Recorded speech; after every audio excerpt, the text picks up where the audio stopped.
मनुस्मृति में जो भेदभाव दिया हुआ है वो एक जगह पे बड़ा स्पष्ट है कि हाँ। अगर कोई क्राइम शूद्र ने किया है तो उसके लिए कुछ पनिशमेंट है, वही क्राइम अगर कोई वैश्य करता है तो उससे डबल पनिशमेंट है, और यदि क्षत्रिय करता है तो उससे शायद 16 गुना पनिशमेंट, नहीं नहीं एक मिनट, वो है कि अगर शूद्र ने किया है तो उसके लिए मान लीजिए 100 रुपए फाइन है, तो जब हाँ। वैश्य वही अपराध करता है तो उसके लिए 16 गुना फाइन है। यदि ओके। क्षत्रिय करता है तो 32 गुना है, और हम्म। ब्राह्मण करता है तो 64 गुना या 128 गुना उसको वो फाइन देना पड़ता है। अब बताइए तो मुझे आप, मनुस्मृति में दिया हुआ है। ये तो रिवर्स डिस्क्रिमिनेशन हो गया भाई साहब। जी। ये तो बेचारे ब्राह्मण को ब्राह्मण होने का, I mean he can slip, उसका भी बेचारे का किसी स्त्री पे दिल आ सकता है, वो भी संपत्ति देख करके उसका दिल बहल सकता है, तो उसको 64 गुना सजा मिलेगी।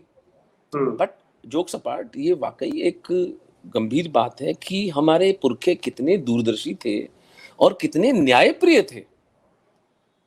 कितना फेयरनेस का मामला है कि भाई जितना जिस समाज ने तुम्हारे ऊपर एजुकेट करके तुम पर इन्वेस्ट किया है, और तुम यदि अगर पापाचार करते हो, व्यभिचार करते हो, कोई भी क्राइम है उसमें इंडल्ज करते हो, तो तुम्हारी सजा उससे अधिक है। ये अगर हमारे मनुस्मृति में दिया, मैंने तो खैर मनुस्मृति पढ़ी नहीं कभी, पर मैंने आप पढ़ा बता है। रहे हैं। हाँ, तो मतलब मैं उस बात को सराखों पर। हम्म। तो अब अगर कास्ट के सिस्टम को हम देखें कि इसको मिलान क्यों किया जाता है, ये एक बड़ा इंटरेस्टिंग एक स्टडी होगी। आप कुछ और पूछना चाहते हैं तो पूछें, क्योंकि अब मैं गियर बदल दूंगा। मैं अब तक तो जी। कास्ट को बता रहा था कि कास्ट क्या है, बेसिकली कास्ट की अवधारणा। इसमें बस एक बात जरूर मैं कहना चाहूंगा, छांदोग्य उपनिषद में एक बहुत मीठा प्रसंग आता है, जहां एक देवदासी है, जो कि एक ऐसी स्त्री जो कि पूरे नगर के साथ उसका सेक्सुअल संबंध होते हैं। जाबाला उसका नाम है, और जाबाला के एक पुत्र है सत्यकाम उसका नाम है।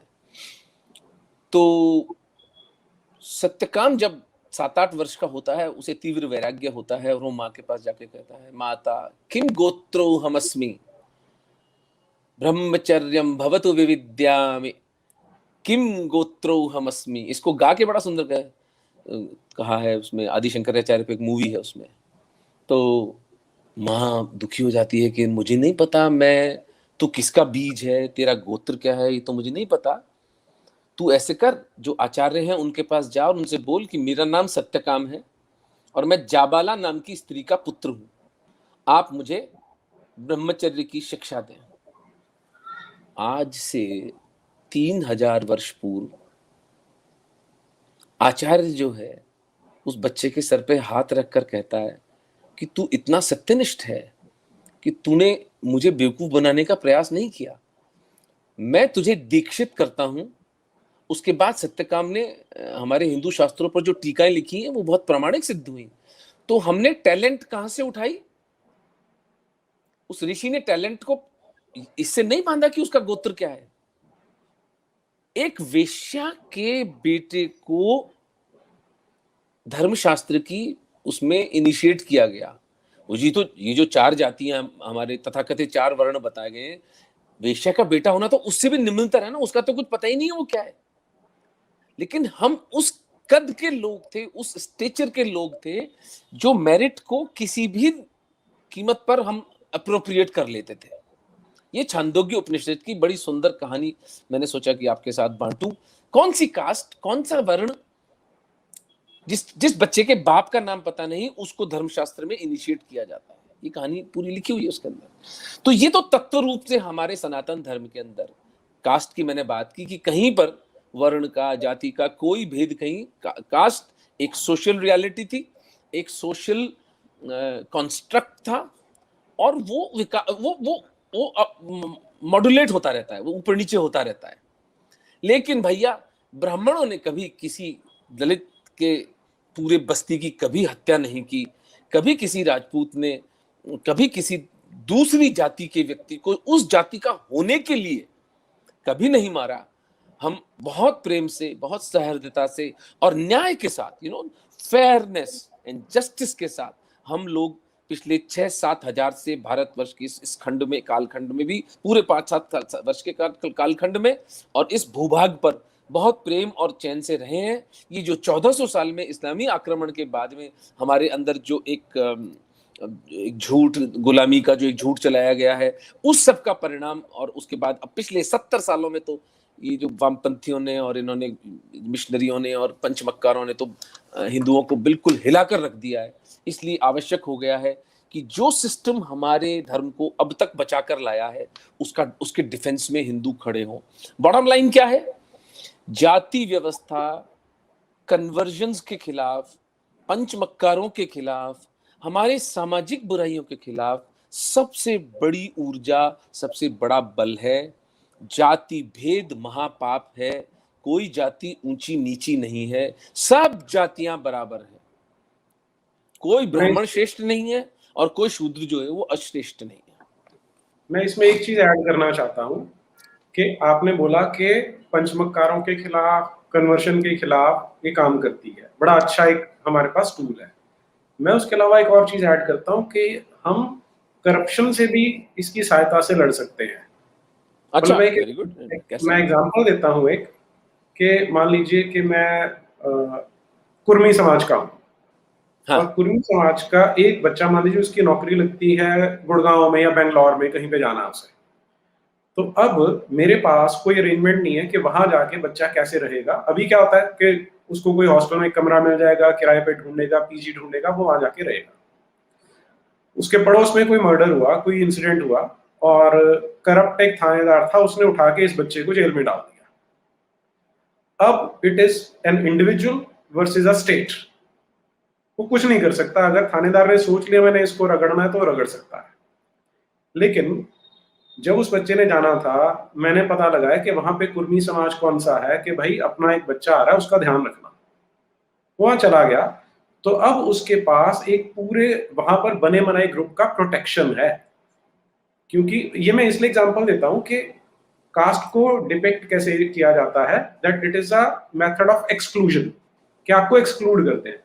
मैं इसको उल्टा देखता हूं कि जैसे ही बच्चे ने जन्म लिया, उसके पास अपना परिवार तो है ही, एक एक्सटेंडेड फैमिली उसको मिल जाती है जिसका वो पार्ट बना हुआ है और वो उसको दुख सुख के समय में हेल्प कर सकती है। Yes yes exactly. और इसके दो हैं। अपन इस डिस्कशन को आगे ले जाते हैं थोड़ा, आपकी बात पे बिल्डअप करते हुए। इसके इकोनॉमिक पहलू है और इसका सोशल डिविडेंड है। वरना तो आप उसको सोशल डिविडेंड के अंदर ऑनर, कास्ट का कितना बड़ा ऑनर का डिविडेंड है कि यार मेरी जाति है, मेरा सम्मान है। मैं तो वाल्मीकियों, खटीकों, रेगर समाज के साथ काम करता हूँ, मेरे दलित सहोदर समाज के साथ। मैं आपको सच बता रहा हूँ नीरज, मेघवाल समाज पाकिस्तान से जो आता है, भील समाज, मैंने किसी ब्राह्मण और राजपूत में इतना आत्मगौरव नहीं देखा जितना इन समाजों में देखा है। आज यदि मैं इन्हें विकल्प दूं कि भाई तुमको मैं ब्राह्मण बना देता हूं, बोले हम क्यों बनेंगे साहब ब्राह्मण, हम जहां हैं वो ठीक है। ब्राह्मणों का सम्मान है, पुरोहित आता है, सब खड़े होकर पैर छूते हैं, उसका सम्मान है, उसको 100 रुपए जो बेचारों की जो उनका यथासंभव वो दक्षिणा दे सकते हैं देते हैं। लेकिन nobody wants to become a ब्राह्मण।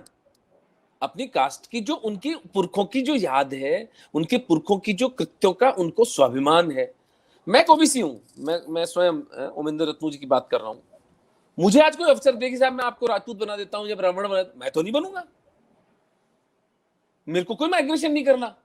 आई am very comfortable where I am, because I am so proud of the work of my ancestors that I can not turn my back on them. मैं उनको छोड़कर ब्राह्मण नहीं बनना चाहूंगा। इसीलिए मैं कहता हूं हर कास्ट को सम्मान दो, हर कास्ट को उसका यथायोग्य स्थान दो। The caste system has to be horizontal, not vertical. यही हमारे धर्माचार्यों का, हमारे पुरखों का, हमारे सनातन धर्म का, हमारे भगवान श्री कृष्ण का गीता में सबसे बड़ा उपहार है हमें। It was always like this. सीधी डंडी की तरह था, समतल, ऊपर से नीचे कास्ट सिस्टम कभी नहीं था।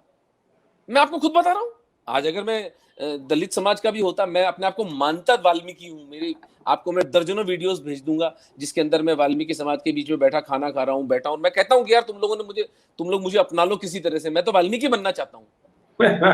मैं मजाक नहीं कर रहा हूँ, ये इसके दर्जनों वीडियोस आज से 5 साल पुराने वीडियोस आपको भेज दूंगा। अगर मुझे माइग्रेशन करना है तो मैं I will migrate to the Valmiki community. Why? Because they are amazingly honourable people. मैं बनना चाहूंगा तो मैं मेघवाल बनना चाहूंगा, जो पिछले 2000 सालों से पाकिस्तान में रहकर और पिछले 1400 वर्षों से इस्लामिक दंश को झेलते हुए भी उन्होंने अपना धर्म का त्याग नहीं किया।